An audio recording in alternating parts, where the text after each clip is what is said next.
ketmayapti? Nega hamma biznes rivojlanib ketmayapti? Nega hamma davlat rivojlanib ketmayapti? Javoblar bor-ku. Zo'r tadbirkor bo'la olmayapmiz. Sababi to'g'ri savol berish o'z javobning yarmidek hisoblanadi. Ko'p savol berishni qanday shakllantirsak bo'ladi? Yana oltin medal olishimga sabab meni savol keldimi javob bera oladigan ochiq ko'ngil, aqlli, ilmga chanqoq mening qo'shnilarim sababchi. Zo'r savollar o'zi qachon beriladi? Mana Sherbek zo'r, yaxshi aytyapsan. O'zi savollar bizni rivojlantirar ekan, bizni o'stirar ekan, yaqinlashtirar ekan, kuchli qilar ekan. Savollar o'zi qachon keladi? Bizni savollarimizni ko'paytirsak, umrimiz uzayadi. Hamma inson xohlaydi boshqa insonlar uni yaxshi ko'rishini. Muhabbat ham savollardan boshlanar ekan. Aslida savollar imkoniyatlarni yaratadi. Ko'pchiligingiz e'tibor bergan bo'lsangiz kerak, chap tomonimizga PCG kompaniyamizni logotipi tushirilgan oq ko'ylak kiyganman va boshimda kompaniyamizning logotipi tushirilgan do'ppini kiyib olganman. Nega ba'zi fanlarni yaxshi o'qidim, ba'zilarini yaxshi o'qimadim? Nega deb o'zimga savol berganimda zo'r iqtibos oldim o'zimga. Bir xil ishlar odamga savol keltirmaydi. Aqlli odamlarda javoblaridan ko'ra savollari juda ko'p bo'lar ekan.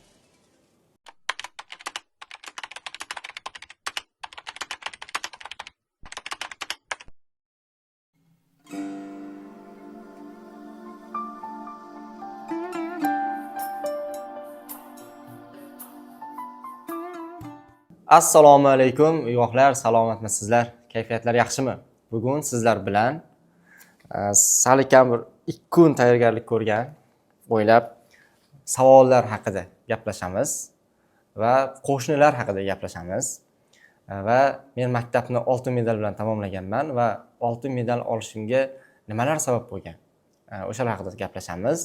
O'zi bizni o'z sohamizda mutaxassis bo'lishligimiz uchun, doimiy ilm olishligimiz uchun, biror bir sohani tanlaganimizda mutaxassis bo'lishligimiz uchun yoki o'sha sohani yaxshi ko'rib qolishligimiz uchun bizga nimalar kerak, nimalar qilishligimiz kerak, shu haqida gaplashamiz.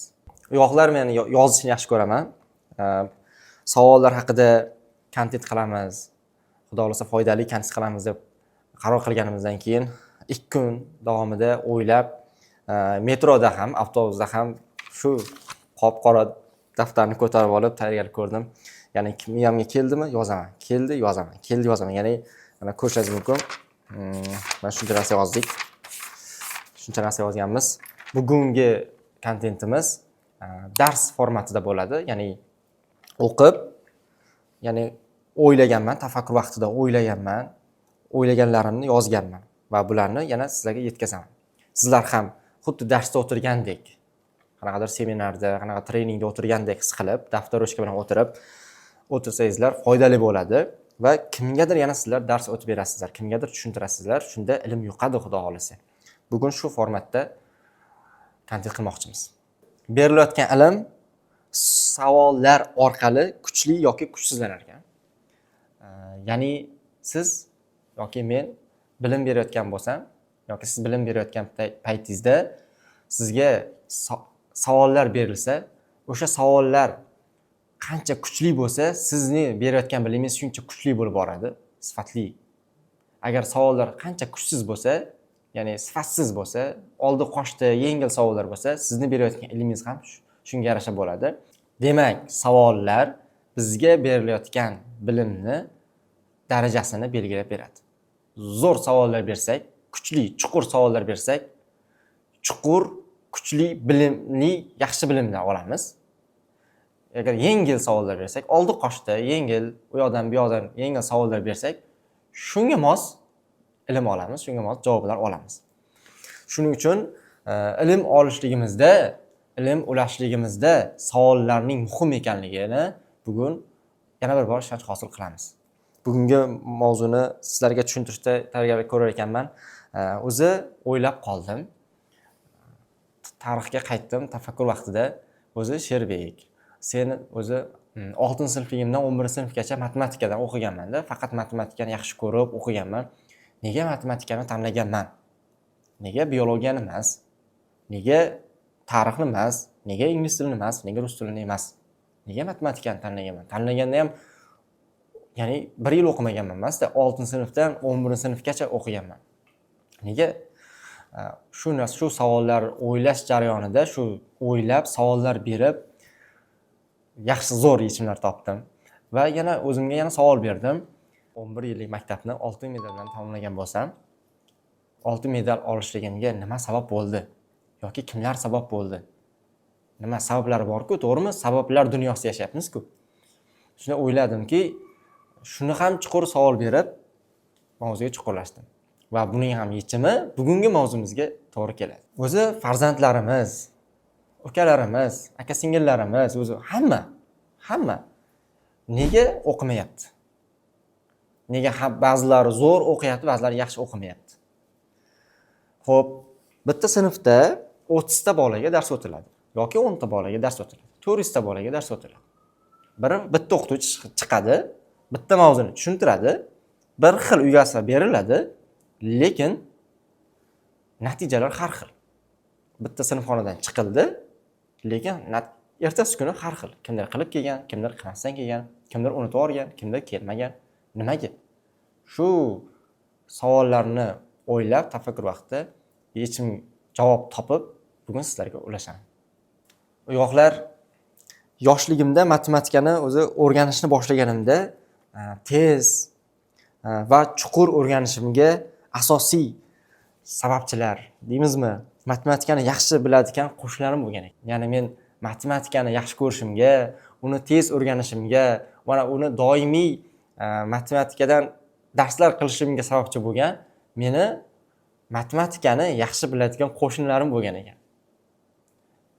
Buni boshqacha o'ylardim. Ya'ni o'zi insonni birinchi miyasidagi hakamlarga qarab harakatlar qilar ekan. Ya'ni yoshlikda ular do'stlari, qo'shnilari, oilasi bo'ladi. Ya'ni inson harakat qilar ekan, miyasida hakamlar bo'ladi miyasida. Ya'ni Aziz Rahim ustozimiz inshoda yozgandilar. Har bir harakatlarimiz, har bir qarorlarimiz miyamizdagi hakamlarimizga qarab, miyamizdagi hakamlarning fikrlariga qarab harakat qilamiz degan. Ya'ni nima desa, biz yangi ish boshlayotganimizda, yangi biznes boshlayotganimizda, yangi loyihalar boshlayotganimizda miyamizdagi hakamlarimiz bor. Hammamizda har xil. Ular nima deydi? Ular qo'llab-quvvatlaydimi, yo'qmi? Ular nima o'zi ularga yoqadimi, yo'qmi deymiz.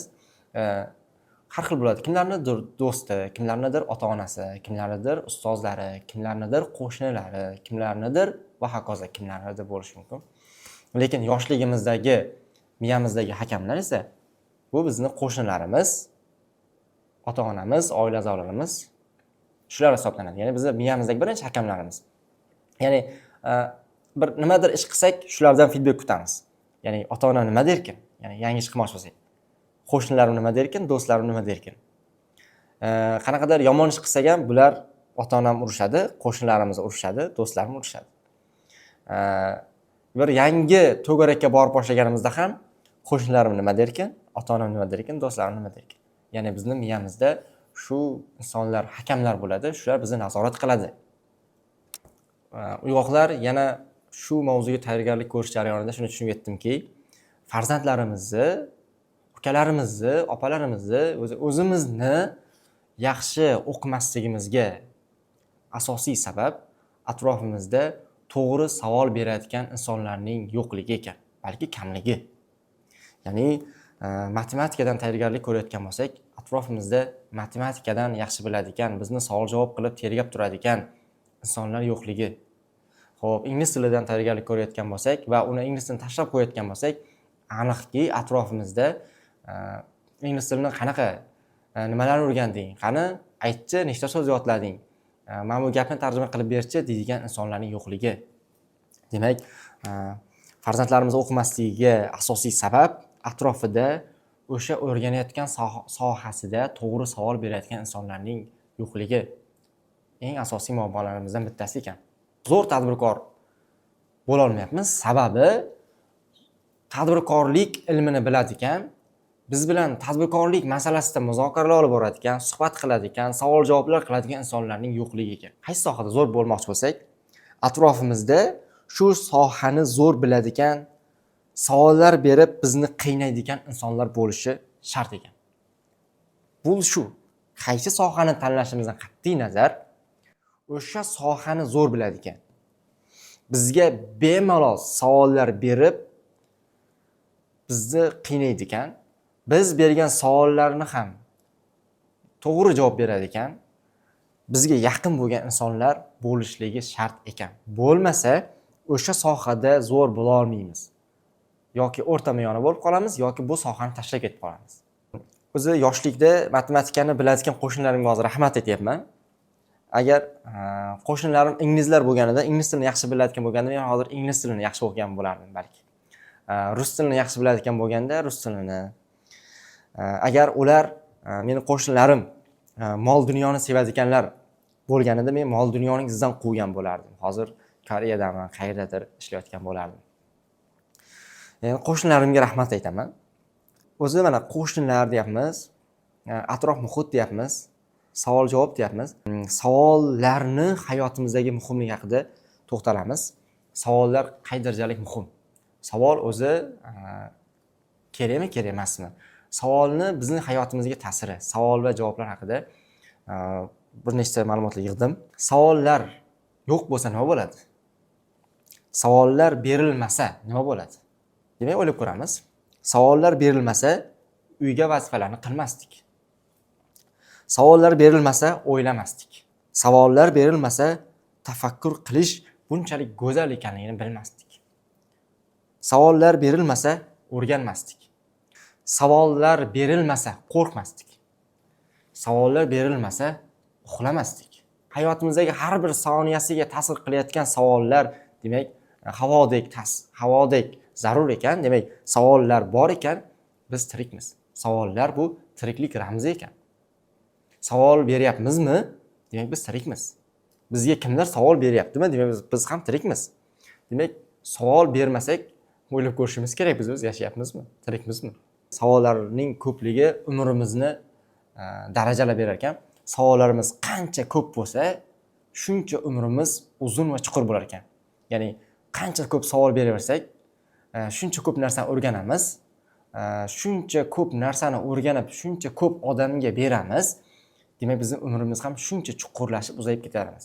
Bilasizlar, umr bu nisbiy narsa. Ya'ni biz o'lgandan keyin ham yashashligimiz mumkin. Alisher Navoiy bobomiz ham hozir ham yashayaptilar. Ya'ni tanalari yo'q bo'lsa ham, ya'ni ruh ham bizni qalbimizda bor, kitoblari bor. Demak, bizni savollarimizni ko'paytirsak, umrimiz uzayadi. Umrimiz yana ortadi. Umrimiz chuqurlashadi. Savollarimizni ko'paytiramiz. Ko'p narsa o'rganamiz, yana savollar beramiz, o'rganamiz, kimlargadir yana o'rgatamiz, ko'p insonga o'rgatamiz. Biz ketgandan keyin ham biz savollar berib topgan javoblarimizni tashlab ketamiz. Bizdan keyingi avlodlar savollariga biz tashlab ketgan ma'lumotlarni javob sifatida olib, yana foyda olib ketaveradi. Savollarni ko'paytirishligimiz kerak ekan. Hozirgi paytda, ya'ni sun'iy intellekt bor, internet ancha rivojlanib ketgan, javoblar topish muammo emas. Javoblar ko'p. Lekin muammo nimada bo'lmasa? Javoblar ko'p ekan. Nimada desa, nega hamma rivojlanib ketmayapti? Nega hamma aqlli bo'lib ketmayapti? Nega hamma biznes rivojlanib ketmayapti? Nega hamma davlat rivojlanib ketmayapti? Javoblar bor-ku. Deyilsa, muammo yana o'sha savollarga borib taqalyapti. To'g'ri savollar yo'q, sifatli savollar yo'q. O'shaning uchun savollar muhim ekanligini biz bu kontentimizda shuni bildirmoqchimiz. Savollar juda muhim.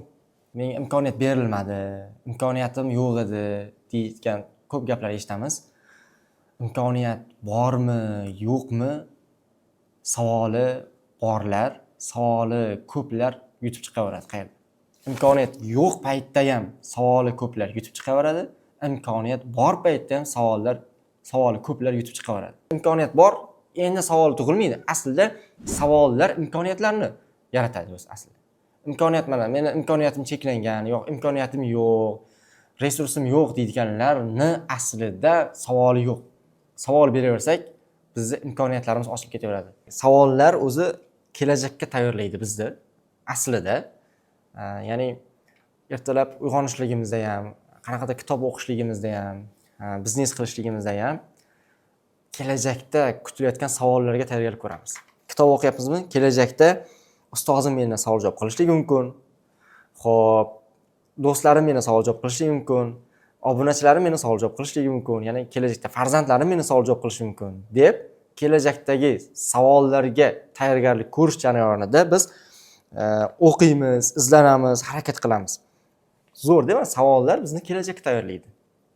Hozir qancha ko'p o'zimizga savol bersak, shuncha biz kelajakka munosib poydevor qurib ketayotgan bo'lamiz. Ko'pchilik yig'ilishlarga bormaydi, do'stlar bilan birgalikda o'tirmaydi, chunki savollar beradi, keraksiz savollar beradi deydi.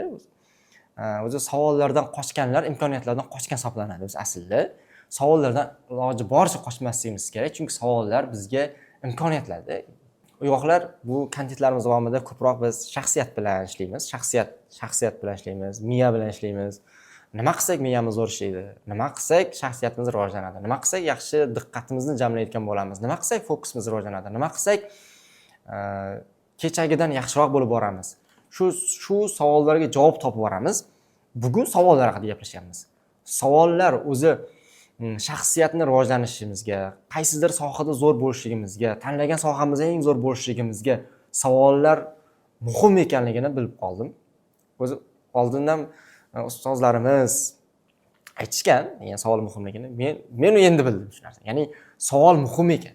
Kim bo'lishimiz qat'iy nazar, qaysi sohada zo'r bo'lmoqchimiz? Tadbirkorlikdami, qaysi sohada zo'r bo'lishimizdan qat'iy nazar savollar juda muhim hisoblanadi. Savollar miyani motori hisoblanar ekan. Qancha ko'p savol berayotgan bo'lsak, demak bizning miyamiz shuncha tez, kuchli ishlayapti. Umuman savol bermagan bo'lsak, miyamiz ishlamayapti. Ko'tarib yuribmiz, olib yuribmiz. Bu shuni xulosa qilsak bo'lar ekan. Tez o'rganishni xohlaymiz. Tez rivojlanishni, tez o'sishni xohlaymiz. Hammamiz, men ham xohlayman. Samandar ham xohlaydi misol uchun. Lekin yo'li bormi? Bor ekan, bitta yo'li savollarni ko'paytirish. Qaysi sohani tez o'rganmoqchimiz, o'sha soha bo'yicha ko'p savollar berishimiz kerak. Tayyorlashimiz kerak. Har doim bir 10 betlar savol yozib yurishimiz kerak. Ya'ni kamerachimiz Samandar ukamiz shu sohada zo'r bo'lmoqchimiz, shu sohada zo'r bo'lish uchun shu sohadagi muammolar bor, o'zi bilish kerak buni. Yozib yurish kerak. Yozib yurish kerak. Mutaxassisning oldiga chiqib qolgan payt berish kerak. Men biznes sohasida zo'r bo'lmoqchimanmi? Demak, shu sohada ko'proq savolim bo'lishi kerak men. Qancha ko'p savolim bo'lsa, shuncha ustozlarga javob beraman, ya'ni ustozlarga savol beraman, ulardan javob olaman, ko'tarilaman. Yana savol beraman, javob beradi, yana ko'tariladi. Shu. Ya'ni tez o'rganmoqchimizmi? O'sha sohada savollarni ko'paytiraylik. Zo'r bo'ladi, xudo xolasa. Savol o'zi qiziqqon miyaning natijasi endi. Savol ko'p savol berilyaptimi, demak uning miyasi qiziqadi. Yangiliklarga ochiq degani. Yangiliklarga ochiq miyaning belgisi ko'p savol berayotgani degani. O'zi savol chuqur suhbatning boshi. Demak, 2 kishi bilanmi, 10 kishimi suhbatga yig'ildikmi, savol berildimi, o'sha suhbatni darajasini belgilab beradi. Sayoz savol berilsa, sayoz suhbat bo'ladi, chuqur savol berilsa, suhbat ham chuqur bo'ladi. Demak, savol suhbatni boshlanishidir, ya'ni suhbatning darajasini belgilab berar ekan. Aqlli odamlar boshqa odamlar nimasi bilan farqi bor deyilsa, aqlli odamlarda javoblaridan ko'ra savollari juda ko'p bo'lar ekan. Eng aqlli degan atrofingizdagi do'stingizdan borib so'rang. Eng aqlli deb bilgan ustozingizdan borib so'rang. U ustozdan borib so'rasangiz, savollar juda ko'p. Bilaman degan so'zdan bilmayman degan so'zni ko'p ishlatadi. Men buni bilmayman-da, qanday bilsam bo'ladi deydi. Kompyuterni mana bu joylarni qanaqa o'zgartirsa bo'ladi? Ruchkani qanaqa o'zgartirsa bo'ladi? Stakan nima qilinadi? Ya'ni aqlli odamlar savollar juda ko'p bo'ladi. Aqlsiz odamlarda esa javoblari ko'p bo'ladi savollardan ko'ra. Menda javoblar ko'p, savollar beringlar deydi, shunaqada. Aqlli odamlar ko'p savol beradi dedik-ku. Ya'ni biz kompaniyamizga shogird olamiz, o'zi volontyorlar qabul qilamiz, vakansiyalar e'lon qilamizda, ko'p suhbat qilamiz. Shunda biz ham asosan shogird bo'lib kelganda, xodim bo'lib kelganda eng ko'p savol berayotganini ishga olib qolishga harakat qilamiz. Ya'ni keladi, ba'zilar suhbatga keladi, ba'zilar suhbatga keladi. Shunchaki o'tiradi, savol beringlar deydi. Menda javoblar bor, savol beringlar. Biz uni yoshini so'raymiz, nima ish qilgansiz, qayerga borgansiz, biz unga qiziqamiz, lekin u bizga qiziqmayapti-da. O'zi savol berish qiziqish degani-ku aslida, to'g'rimi? Sizga kimdir savol beryaptimi sizga? Demak, sizga qiziqyapti degani-da. Bizga shogirdlik bo'lib kelyapti. Ya'ni qiziqish uchun kelyapti deymiz, ya'ni qiziqyaptiki kelyapti deb o'ylaymiz. Keladi, o'tiradi, savol bermaydi. Xo'p, savol beringizlar. Biz so'raymiz. Biz faqat undan biz savol so'raymiz, u savol so'ramaydi. O'shanday insonlarni biz ishga olmasligimizga sabab bo'lib qolyapti. Lekin ba'zi suhbatga kelayotganlar bor. Keladida, meni savollarim ko'p deysizlar deydi. Qanaqa kompaniyasizlar? Xo'p, kimlarga xizmat ko'rsatasizlar? Men kim bo'laman bu yerda? 1 oydan keyin o'zimni qayerda ko'raman? 2 oydan keyin o'zimni qayerda ko'raman? 1 yil, 5 yildan keyin o'zimni qayerda ko'raman? Men sizlarga qanaqa foyda beraman? Meni ishga olishlaring uchun men qanaqa inson bo'lishim kerak deb bizni savol bilan ko'mib tashlayapti-da. Mana shunaqa insonlarni biz ishga olishligimiz ehtimolimiz ancha yuqori bo'lyapti. Chunki mana savol boshida aytib o'tdik. Savol bu qiziqish, savol bu yangiliklarga ochiq degani. Savol beryapti degani miyasi ishlayapti degani. Savol beryapti degani shu sohaga qiziqadi degani. U savol beryapti degani u yashayapti degani. Zo'r savollar o'zi qachon beriladi? Bu savollar haqida gaplashdik. O'zi savollarning ham turlari ko'p. Masalan, keraksiz savollar bor, foydali savollar bor. Zo'r savollar qachon beriladi? Ya'ni chin dildan xohlab beriladi savollar. Qachon beriladi desa, savolning javobi muhim bo'lsa. Ya'ni rostdan ham savolning javobi kerak bo'lsa, kuchli savol beriladi. Shunchaki berib qo'yilsa, u kuchli savol bo'lmaydi. Xohlab berilsa, ya'ni javobi haqiqatan kerak bo'lgan odam boshqacha savol beradi. Detalli beradi, detalli savol beradi. Zo'r savol berishligimiz uchun biz demak javobni rostdan xohlayapmizmi, yo'qmi shuni bilib olaylik. Zo'r savol beryapmizmi? Demak biz javobni istayapmiz. Yaxshi savol bera olmayapmizmi? Demak biz javob kerak emas-da, javob kerak emas. Shunchaki savol beringlar degan uchun savol berayotganmiz balki. Menimcha shu yerda o'ylaymanki, hozir bizni kuzatayotgan insonlar katta ehtimol bilan bunaqa ya'ni tafakkur qilinadi ekan, o'ylanadi ekan, o'tirib hech qanaqa musiqalarsiz kontent qilayotganimizda men adashib 100% ayta olamanki, faqat aqlli insonlar bizni kuzatyapti deb o'ylayman. Demak, buning isboti tarzida sizlardan izohlarda savollar kutib qolaman. Demak, aqlli insonlarda savollar ko'p bo'ladi. Aqlli insonlarning miyasi ishlayotgan bo'ladi. Demak, hammasi, ya'ni aqlli insonda bor xarakterlarning hammasi savollar orqali bo'ladi. Demak, har birlaringizdan bittadan izohda savollar kutib qolaman. Balki menda javob bo'lsa-da, bo'lmasa-da, balki menda javob bo'lsa, men javob beraman keyingi safargilarda. Menda javob yo'q bo'lsa, boshqalar javob berishadi. Bu savollar bizni kommentimizda savollar ko'paytiraylik. Ya'ni bizni auditoriyamizda biz chiqargan kontentning izohida savollarni ko'paytiraylik. Shunda bizga nisbatan uzoqdan xolis odam kelsa, izohda savollar ko'pligini ko'rib, ha, bu yerda aqlli insonlar yig'ilayotgan ekan. Aqlli insonlar kuzatayotgan ekan. Yangiliklarga ochiq, bilimga ochiq insonlar kuzatayotgan ekan degan yaxshi gumonda bo'lishadi. Xo'p, maqsadsiz savollar ham beriladimi? Ha. Maqsadsiz savollar ham beriladi. Juda ko'p savollar eshitaman. Biznes qilib yurgan odamga boshqa siyosatdan, qanaqadir boshqa sohalardan savollar beriladi. Maqsadsiz berilgan savollar maqsadli odamni qadrini tushirib yuboradi-da.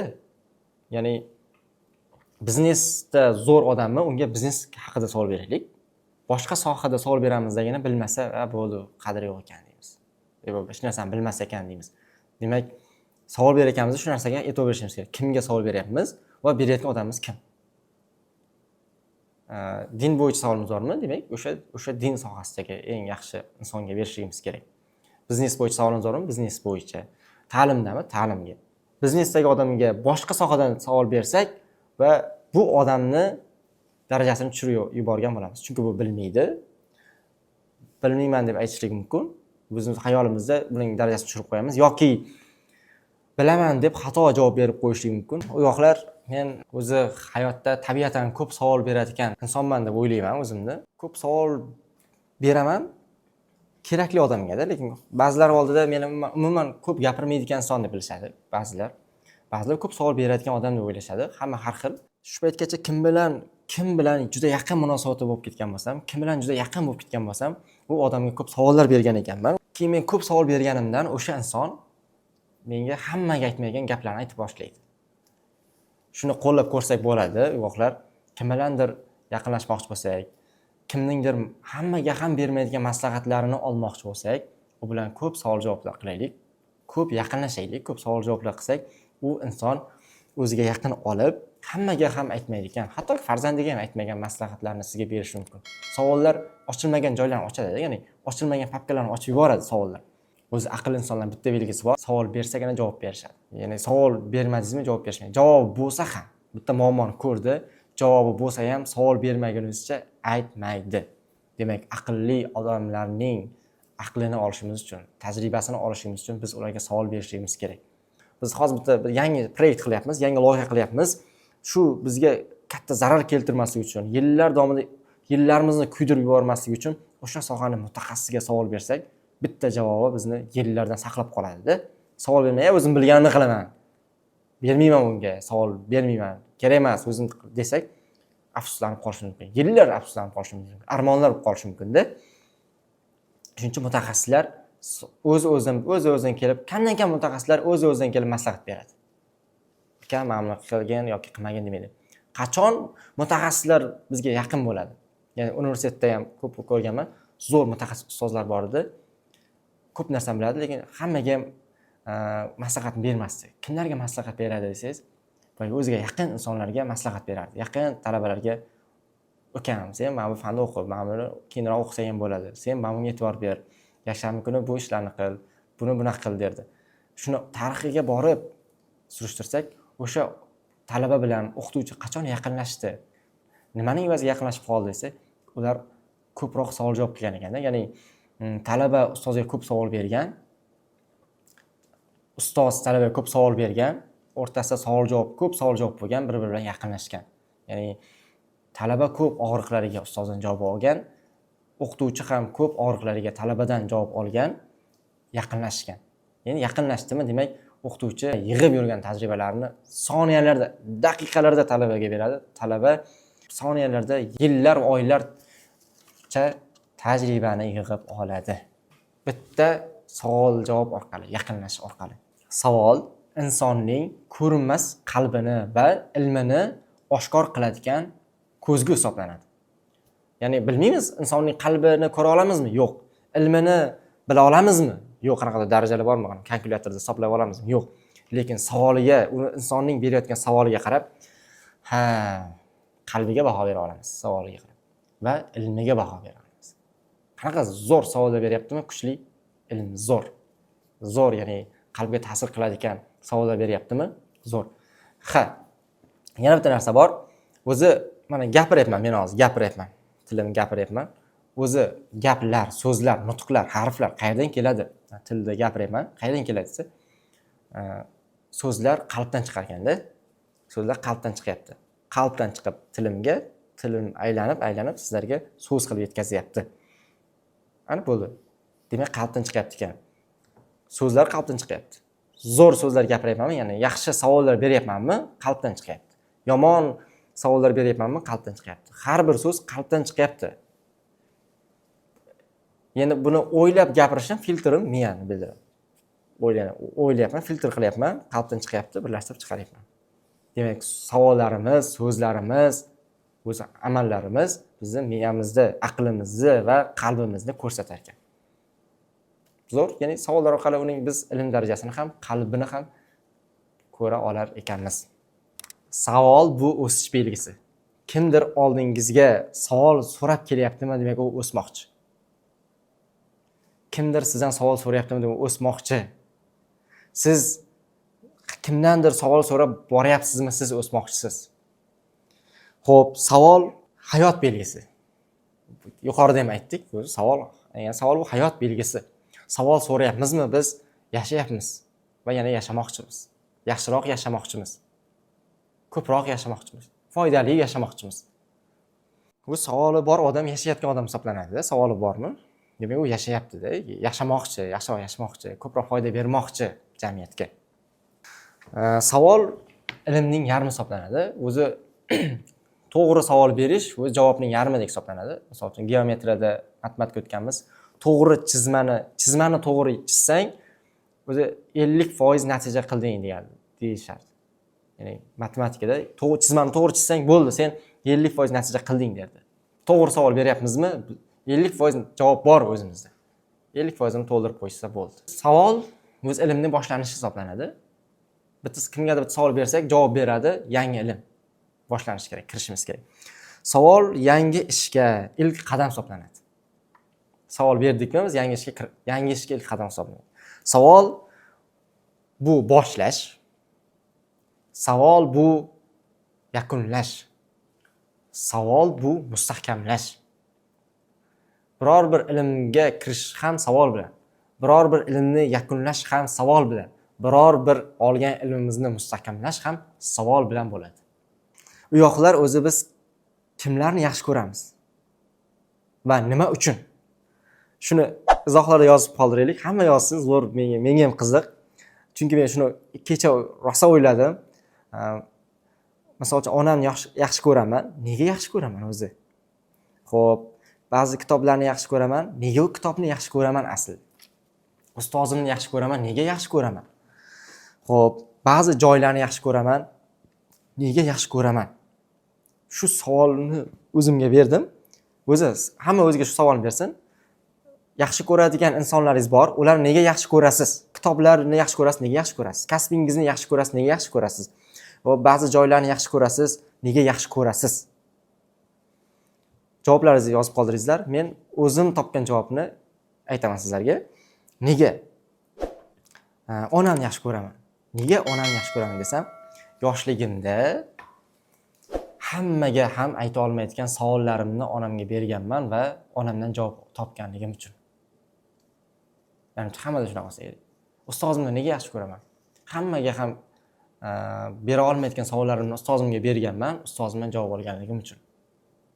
Nega kitoblarni yaxshi ko'raman? Hamma ham bermagan, yana qalbimda hammaga ham bera olmaydigan savollarimga kitob javob berganligi uchun. Nega ba'zi joylarni yaxshi ko'raman, misol uchun kutubxonalarni yaxshi ko'raman, nega masjidni yaxshi ko'raman, nega ishxonamizni yaxshi ko'raman? Chunki meni savollarimga javob bor u yerda. Kutubxonada meni savollarimga javob bor. Masjidda meni savollarimga javob bor. Qabristonda meni savollarimga javob bor. Onamda meni savollarimga javob bor va ularga men bemalol bera olaman. Ba'zi joylarga savollarimizga javob bor, lekin u yerda biz savollarimizni bera olmaymiz. Demak muhim narsa bor ekan. Savollarimizga javob bo'lishi mumkin, lekin biz u yerda bemalol savollarimizni bera olmasligimiz ham mumkin ekanda. Onamizni shunaqa. Ya'ni onamizdan qo'rqmaymiz, qo'rqmasdan yaxshi ko'rib, bemalol savol beramiz. Dadamizni ham yaxshi ko'ramiz, chunki bemalol ishonch bilan ishonib savol beramiz va javob olamiz. Muhabbat ham savollardan boshlanadi ekan. Demak, savollar beryapmizmi? Javoblar olyapmiz.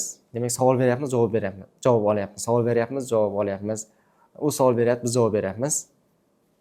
Ya'ni yaqinlashyapmiz, muhabbat paydo bo'lyapti. Ota-onamizni yaxshi ko'rishligimizdan sabab shunda.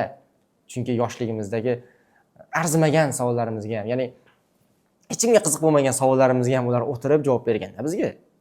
Nega qushning ikkita qanoti bor? Nega qushning ikkita oyog'i bor? Nega bizning mashinamiz yo'q?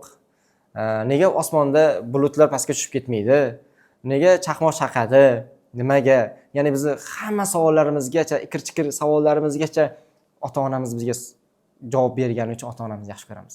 Chunki bizni qalbimizdan ilk chiqqan savollarimizga ilk javoblarni ota-onamiz berganda, o'shaning uchun ota-onamizni yaxshi ko'ramiz. Ota-onamizni bir boshqacha yaxshi ko'ramiz. Endi bizni ham kimlardir yaxshi ko'rish kerak-ku, to'g'rimi? Hammamiz xohlaymiz. Hamma inson xohlaydi boshqa insonlar uni yaxshi ko'rishini. Masalan, men xohlayman ota-onam meni yaxshi ko'rishligini, ukalarim meni yaxshi ko'rishligini, hamkasblarim meni yaxshi ko'rishligini, do'stlarim meni yaxshi ko'rishini xohlayman. Butun jamiyat meni, butun ummat meni yaxshi ko'rishini xohlayman. Nima qilishim kerak? Savol tug'iladi. Nima qilishim kerak? Nega meni hamma meni yaxshi ko'rish uchun nima qilishim kerak desa, hammani savollariga ochiq bo'lsam, ya'ni ochiq ko'ngil bo'lsam, ya'ni ochiq ko'ngil degani savollarga ochiq degani-da. Bemalol savollarini menga bera olyaptimi, demak men ochiq ko'ngilman degani. Ya'ni ochiqman. Hammaning savollariga javob bersam, savollariga ochiq bo'lsam, meni yaxshi ko'ruvchilar soni ko'payadi. Ya'ni savol bilan keladi, qo'limdan kelgancha maksimal javob beraman. Ya'ni qalbdan javob bersam, meni yaxshi ko'rishadi. Ya'ni atrofimizda savollar beruvchilar ko'payib boshlaydi va biz javoblarimizni beramiz, yana ko'payadi. Savollar keladi, javoblar beramiz, ko'payib boshlaydi va shu orqali bizni yaxshi ko'radigan, bizga ishonadigan insonlar ko'payib boshlaydi. To'g'ri savol berish, to'g'ri vazifa berish odatini shakllantiradi. Hozir ko'pchiligimizda to'g'ri vazifa berishda muammolar juda ko'p. Chunki sun'iy intellekt bor. Sun'iy intellektga hammamiz vazifa beramiz, to'g'rimi? Kimdir rasm chizib ber deymiz, kimdir insho yozib ber deymiz, kimdir nima ssenariy yozib ber deymiz. Ya'ni biz vazifa beryapmiz unga. To'g'ri savol berishni o'rganmasak, to'g'ri savol berishni shakllantirmasak o'zimizda to'g'ri vazifa bera olmaymiz. Chunki vazifamizni to'g'riligini tekshirishimiz uchun biz savollar berib tekshirib olamiz. Ya'ni kimgadir vazifa berdik va u bajarib berdi. Bu vazifani to'g'ri noto'g'riligini biz savollar berib tekshiramiz. Kimgadir mana uyga berildi o'quvchilarga, ular bajarib keldi, biz uni rostdan zo'r bajarib kelganligini bilishimiz uchun savol beramiz unga. Savollar berib tekshirib olamiz. Demak biz to'g'ri savol berishni shakllantirib olsak, to'g'ri vazifa bera olamiz. Bu hammaga ishlaydi. Ota-onaga ham farzandiga vazifa beradi. Xo'p, biznes egalari xodimlariga vazifa beradi. Top menejerlar xodimlariga vazifa beradi. To'g'ri vazifa berish hozir dolzarb muammo. Hozirgi paytda hamma yaxshi ko'rib qolgan, hamma yaxshi ko'rib foydalanayotgan sun'iy intellekt ham hamma har xil ta'rif beradi. Kimdir yaxshi aytganimda qilmaydi deydi, yaxshi narsalarni aytganlarimni vazifalarimizni to'liq bajarmaydi deydi. Unga to'nkashadi aybni, lekin aslida o'zimizda ayb, ya'ni to'g'ri savol bera olmaymiz, to'g'ri vazifa bera olmaymiz. To'g'ri vazifa bermaganimizdan keyin noto'g'ri vazifalar bajarib beradi. Shuning oqibatida o'zimizdan emas, aybni sun'iy intellektdan ko'rib boshlaymiz. Men o'ylaymanki, sun'iy intellekt bu bizni aksimizda. Qanaqa biz topshiriq bersak, qanaqa vazifa bajarib beryapti? Demak biz shunaqa topshiriq berganmiz-da. Chala vazifa bajarib beryaptimi? Demak biz chala topshiriq berganmiz. Bizga yoqmayaptimi? Ya'ni uning bajargan narsasi o'ylab ko'raylik, balkim o'zimiz bir yoqimsiz topshiriq bergan bo'lishimiz mumkin-da. Demak, to'g'ri vazifa berish global muammo ekan, uni shakllantirishimiz juda zarur ekan. Buni shakllantirishimiz uchun bizga zo'r instrument bor ekan, to'g'ri savol berish. To'g'ri savol berishni shakllantirishimiz kerak ekan. Uyoqlar, bu kontentga tayyorgarlik ko'rish jarayonida men yoshligimga qaytdim. Ya'ni nega ba'zi fanlarni yaxshi o'qidim, ba'zilarini yaxshi o'qimadim, nega deb o'zimga savol berganimda zo'r xulosa oldim. O'qituvchi sinfda boshlaydi, atrofdagilar esa chuqurlashtiradi yoki o'ldiradi. O'qituvchi sinfda rostakam boshlaydi, 30 ta bolaga o'tirg'izib qo'yib, bir xil mavzuni bitta doskada hammaga bir xil gapirib tushuntiradi. Zo'r. Boshlab berdi, hammaga o'sha yangi mavzuni tushuntirdi, hamma tushunarli bo'ldi, tanaffus bo'ldi, chiqib ketdi. Endi dars sinfdan chiqqanidan keyin hamma o'zini muhitiga ketadi. Hamma o'zining mahallasiga ketadi. O'sha mahallasidagilar bu bolani yo bugungi o'tgan mavzusini yoki chuqurlashtiradi yoki unuttiradi. Ya'ni shu mahallasidagilar, ya'ni o'sha muhiti, ya'ni oilasi bo'lishi mumkin, do'stlari bo'lishi mumkin. Menda mahalla bo'lgan. Asosan qo'shnilarim bo'lgan menda. Savollar o'zi qachon keladi? Miyamizga o'zi mana Sherbek zo'r, yaxshi aytyapsan. O'zi savollar bizni rivojlantirar ekan, bizni o'stirar ekan, yaqinlashtirar ekan, kuchli qilar ekan. Savollar o'zi qachon keladi? Savollarni kutib turishimiz kerakmi? O'zi savol qayerdandir topishimiz kerakmi? Qayerdandir o'qib olishimiz kerakmi yoki internetdan topishimiz kerakmi degan savol tug'ilgan bo'lishi tabiiy. Agar shu savollar tug'ilgan bo'lsa, izohlarda ha deb qoldiringizlar, bu menimcha yaxshi bo'ladi. Savollar o'zi qachon keladi? Savollar biror bir sohani o'rganayotganimizda to'xtab qolsak va o'ylab qolsak savollar keladi. Biror bir ishni to'xtamasdan qilsak savollar kelmaydi. Tinimsiz ishlayotgan odamlarni ko'rsangiz, ularda savol yo'q, ya'ni ishini biladi, tartibini biladi, ruchkani qo'yishim kerak bo'lib qo'yadi. Bir xil ishlar. Ya'ni bir xil ishlar odamga savol keltirmaydi va o'ylattirmaydi endi. Qachon to'xtab qolamiz?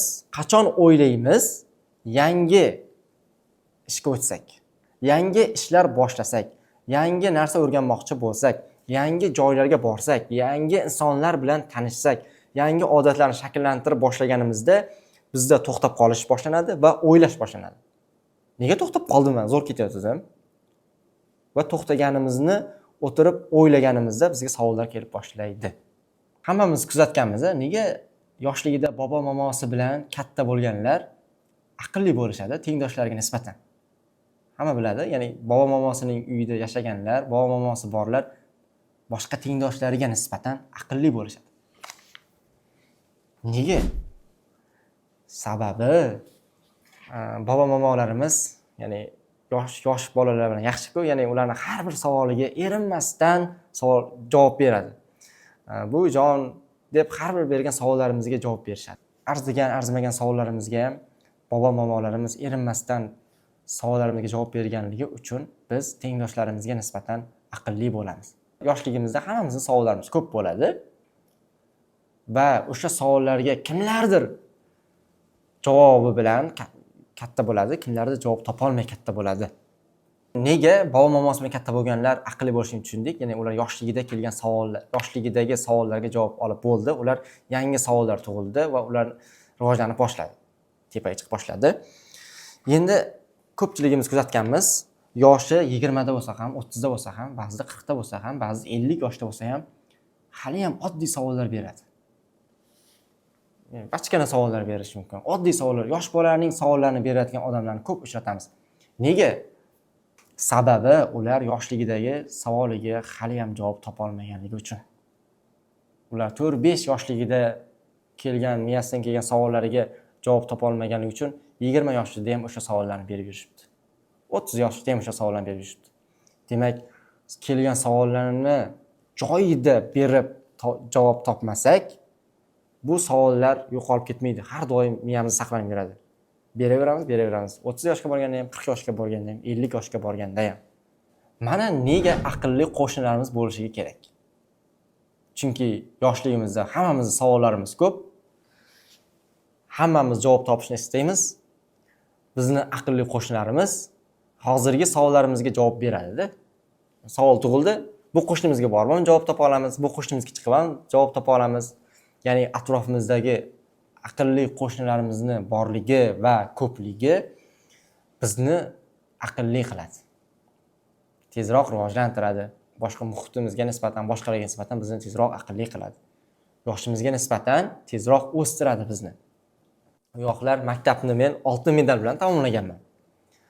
Yoshligimda o'sha maktab paytida savol berganingizda, bundan bir necha yil oldin shu savol berilganda yaxshi o'qiganman, ustozim zo'r o'qitgan degan savollar, degan javob bergan bo'lishim mumkin. Lekin hozir fikrim o'zgargan.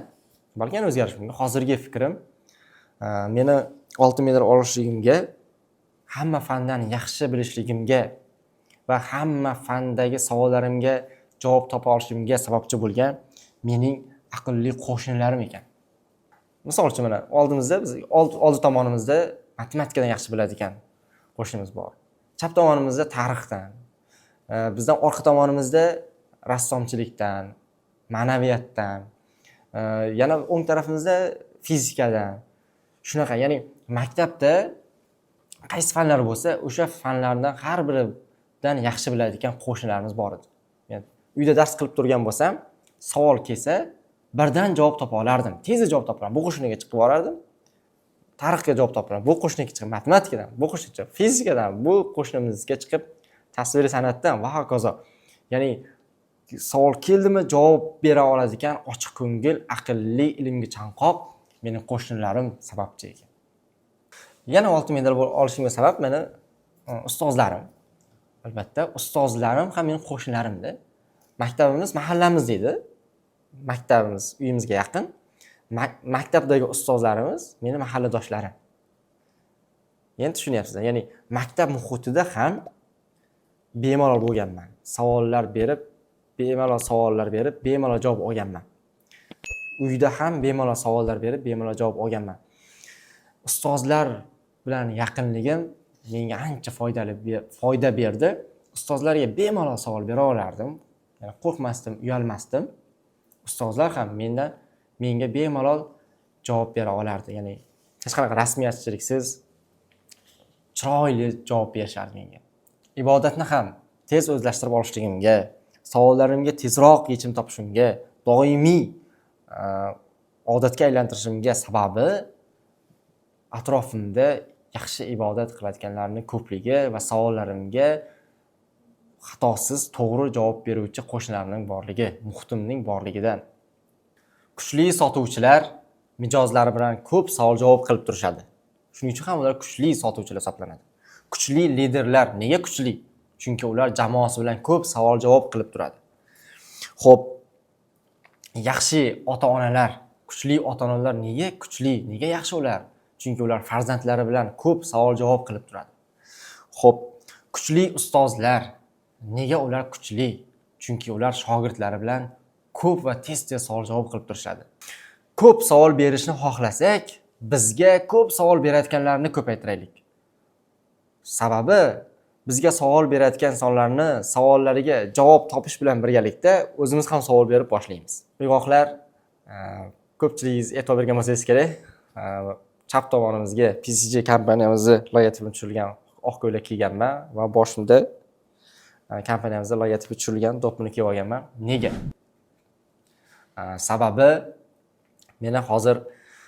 meni o'sishim uchun ko'p savol berib, meni nazorat qilib turadigan muhit PCG kompaniyasida. Meni savol berib, to'g'ri ketyapsanmi, nima qilyapsan, o'rganyapsanmi, o'syapsanmi deb savol berib turadigan muhit PCG kompaniyasi rahbarlari va hamkasblarimga hurmat qilaman, ularga rahmat aytaman va mening savollarimga ham chin dildan, xuddi farzandiga, xuddi ukasiga, eng yaqin insoniga javob berayotgandek javob berishadi hamkasblarimga. Rahmat aytaman. Va bu YouTube'ni boshlaganmiz. Keyingi kontentga nima olib chiqmoqchisan? Qanaqa mavzuda deb savol berib, tinmasdan qo'llab-quvvatlab turgan PCG kompaniyamizga rahmat ma'nosida, minnatdorchilik ma'nosida oq ko'ylagimga va boshga do'ppimni har doim kiyib yuraman. Va bu kontentga ham kiyib chiqdim. Biz hozirga o'tirgan joyimizni ham PCG kompaniyasi direktorimizning xonasida va kompaniyamizning chiroqlaridan foydalangan holatda, kompaniyamizning resurslaridan foydalangan holatda biz YouTube kanalimizni yurityapmiz. Va buning uchun PCG kompaniyamiz rahbarlariga va hamkasblarimga chin qalbimdan rahmat aytaman, o'z minnatdorchiligimni bildiraman. Bu kompaniyani har doim yaxshi ko'raman. Bu kompaniyani men har doim qalbimda va boshimda ko'tarib yuraman. Va uyg'oqlar, va shuning bilan bizning bugungi tayyorlagan mavzuyimiz o'z nihoyasiga yetdi. Sizlar uchun manfaatli video tayyorladik degan umiddaman.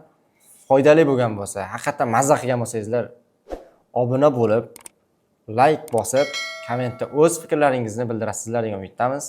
Biz esa uyg'onishda va uyg'otishda davom etamiz. Rahmat.